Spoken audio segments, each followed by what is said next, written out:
What's up, guys? Welcome back to my channel, Todd's Nuggets. I hope you guys had an awesome week. Things have went well for you and you've been shown favor upon your life.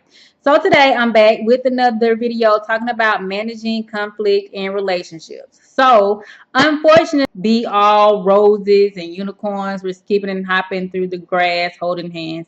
Things can't always be that way. So of course, we're two different people coming together from two different backgrounds, two different thought processes, and we just handle things differently. So there will be conflict in relationships.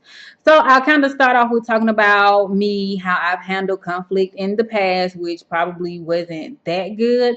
And then I'll talk about like what I noticed I was doing wrong and what I'll do going forward, and just some ways to manage conflict in relationships. So I'll say in the past, sometimes I'll just go along with things. Like I won't say anything if something makes me mad or angry or sad or hurts my feelings. I'll just go along with it. I won't say anything until it builds up. Just when things build up, they just explode. So usually I'll probably do that, which is not good because it's not good to hold things in.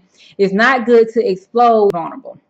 The other side of that is usually I'll just get mad and start yelling and screaming because for whatever reason people assume that when you yell and scream that means they understand you better, but really you're just yelling and screaming and then nothing gets resolved because everybody's just yelling and screaming. That never works. So that is what I've done in the past and that got nowhere.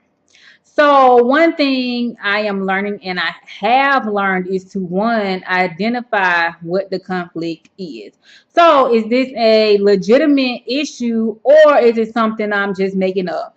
Do I just want to have control? Do I just want to have my way? I want things to go my way. Am I being petty or nasty or manipulative? Like, am I doing those things or do I have a legitimate issue? And I most of the times we can see like we have legitimate issues. We know when we're being petty and we're doing wrong. So identify what the issue is. Next, I say go to your spouse, your boyfriend, husband, whomever, and sit down and talk with them. Now, don't go in front of everybody and try to be petty and get them together because that never works out. And of course, the other person, the boyfriend, gets defensive. Nobody wants to be outed in front of everybody. So go off to yourselves and have a conversation with him and express your feelings. Now, sometimes the hard part is expressing your feelings. So again, I believe you should be with someone where you can be vulnerable and really express your feelings. And when I say feelings, like use your feeling words. Don't say I ain't feeling too hot, like stuff like that. That's not a feeling word. Feelings word like I'm sad, I'm hurt, or a happy feeling if that's what it is. But any type of feeling word, use that. Also, too, we want people to understand where we're coming from and understand our feelings. But sometimes, unfortunately, I'm learning that people just don't. They don't understand. That doesn't mean a solution can't happen. People aren't. So if they're willing to sit down and understand where you're coming from and your issue, like that's a good thing. And two, in all honesty, other people have valid points. Their opinions matter. Because sometimes I think that we get into the mode where our way is best and our opinions are quote unquote right and theirs are wrong. And it may not be that theirs are wrong. They just do things differently. They think about things in a different way. So sometimes it doesn't mean that they're wrong. It just means that it's different and we don't like different. We like things to stay the same. And sometimes for us to grow, things have to change. So just remember, like, their opinions, their feelings, that matters too.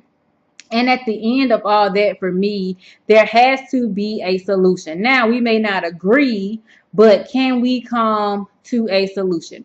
And sometimes in between that, it's okay when people say, hey, I need to walk away. I need to take a walk. Give me 5, give me 10 minutes. I need to go and gather my thoughts. For whatever reason, we take that, like, internalize it. And it's like, no, it's not an internal thing. I think that's a good thing if somebody can say, hey, I'm not thinking clearly. I need to go off. I need to walk it off, release some steam to gather my thoughts and come back and talk to you rationally. I think that is a grown up and a mature thing. So if you have to walk away, take a few minutes, gather your thoughts, that's good. Now, when somebody walks away, like, don't go after them, nagging them, yelling, and like, don't do that, because that makes things worse. And that's not mature at all. That's very immature. So don't go after them. Like, give them their space. They're not rejecting you. They're just saying, hey, I know I need some time to think. So let me go off, gather my thoughts, and I'll be back. They will come back. Allow them to come to you. Don't go to them. Because a lot of times people don't like that. Like, don't go to them. Let them come to you. And a big thing I pointed out earlier was the yelling and screaming.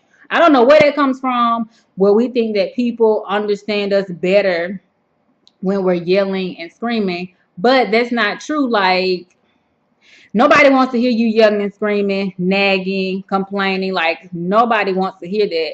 And you never get a solution. So don't yell or scream. Like, use your inside library voice. Like, it's okay. And to me, that comes with vulnerability too. You have to be able to be vulnerable and express yourself and express your feelings in order to get that final result, which is the solution. That's what we should be looking for, a solution. Not like, oh, well, if you don't do it my way, then it's like, no, because our ways are all not always right.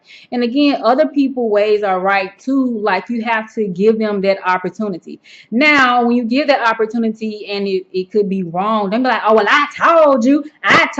Okay, we don't have to go through all that. Just say, hey, okay, that didn't work. Let's go back to the drawing board and let's try something else. Like, this is a team. We're together. So if one person loses, we both lose. Not just they lose and we good. Like, that's not, to me, that's not what a relationship is. Like, we both lose. So let's just go back to the drawing board. Let's sit down. Let's talk about this thing, where it went wrong. Like, that's communication. Sitting down, talking, and figuring out, like, together, where are we going to together, because the solution affects the both of us. We're a team. So managing conflict is important, and you always have to be on the same page, again, because you're a team. A team can't be on different pages because they don't win that way. So manage your conflict, make sure you're on the same team. So you guys tell me, in the past, how have you managed conflict, in a good way, in a bad way? Have you noticed some things that you do really good?